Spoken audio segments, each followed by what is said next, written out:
guys, jumpa lagi. Kita masih membahas mengenai bahasa Melayu dan bahasa Indonesia. Ada video yang menarik mengenai hal ini. Yuk kita simak ya. Perkataan berhikmah iaitu dengan melalui perundingan. Saya kira sokongan awal Presiden Jokowi apabila Perdana Menteri menyebut soal itu di Jakarta, itu jelas ada sokongan. Yang dimaksud oleh Perdana Menteri tentulah bukan soal bahasa Melayu di Malaysia sahaja. Bahasa Melayu supra yang pertama tadi bincangkan, supranasional, bahasa Melayu yang merentas batas geopolitik yang menurut sejarah memang asalnya satu. Sejak zaman Sriwijaya, itulah bahasa yang digunakan oleh seluruh rakyat alam Melayu. Demikian juga pada zaman Kesultanan. Tetapi dengan wujudnya entiti politik sudah selepas berpenjajahan, memang masing-masing negara dengan program pembinaan negara, national building masing-masing, membina jati diri. Indonesia mengambil pendekatan mengistilahkan bahasa nasional sebagai bahasa Indonesia, tetapi diakui dalam rumusan Kongres Bahasa Indonesia akarnya ialah bahasa Melayu. Jadi ini memerlukan perundingan. Akan hal negara-negara lain saya kira tidak begitu bermasalah, kerana seperti yang Perdana Menteri 6 buah negara menggunakan bahasa-bahasa masing-masing. Tetapi segi jumlah penutur bahasa Melayu termasuk Indonesia, Brunei dan sebagainya mempunyai jumlah sekitar 300 juta, potensi yang cukup besar. Sebentar guys, data mengenai penutur bahasa Melayu yang tadi disebutkan jelas ngawur.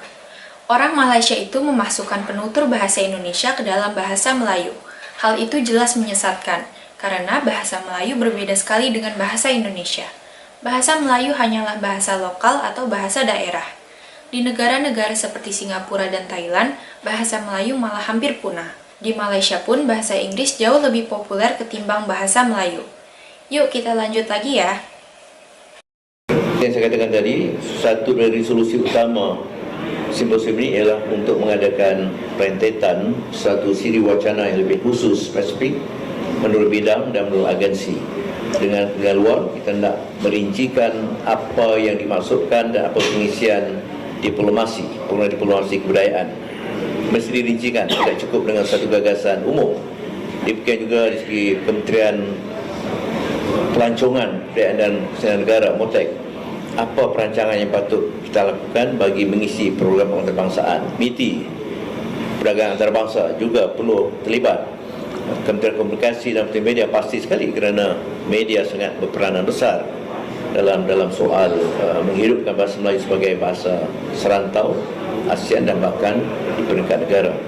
Jadi banyak kita sendiri dalam kalangan rakyat dan pimpinan negara mesti menunjukkan kesetiaan dan pengamalan bahasa Melayu. Banyak teguran daripada rakan-rakan dari luar negara. Mereka cuba menggunakan bahasa Melayu tapi dilayan dalam bahasa Inggeris, macam tu. Tetapi kami mendapat maklumat dan bahkan kiriman video dari kedutaan Rusia, kedutaan Perancis, kedutaan Amerika. Bahkan Amerika saya tahu mereka memang ada jabatan yang melatih untuk bakal diplomat ke alam Melayu untuk menguasai bahasa Melayu, bahasa Indonesia. Jadi ini saya kira program mewajibkan kedutaan menguasai bahasa Melayu tentu bukan suatu langkah yang tepat, kerana kita harus menghormati, tetapi dengan galakan, dengan melaksanakan pewujudan atasye pendidikan dan kebudayaan yang ternyata cukup berhasil seperti yang dilakukan oleh Indonesia, saya yakin program itu akan dapat menghimbau minat dan kecenderungan perwakilan dari luar negara yang berkhidmat di kedutaan mereka di sini. Itulah guys mimpi-mimpi Malaysia yang akhirnya kandas. Malaysia boleh saja mau menduniakan bahasa Melayu. Hal itu tidak masalah, tapi janganlah melibatkan bahasa Indonesia atau jangan mendompleng bahasa Indonesia. Sebaiknya pula martabatkan dulu bahasa Melayu di Malaysia sendiri. Adapun bangsa Indonesia selamanya akan menamakan bahasa kami adalah bahasa Indonesia.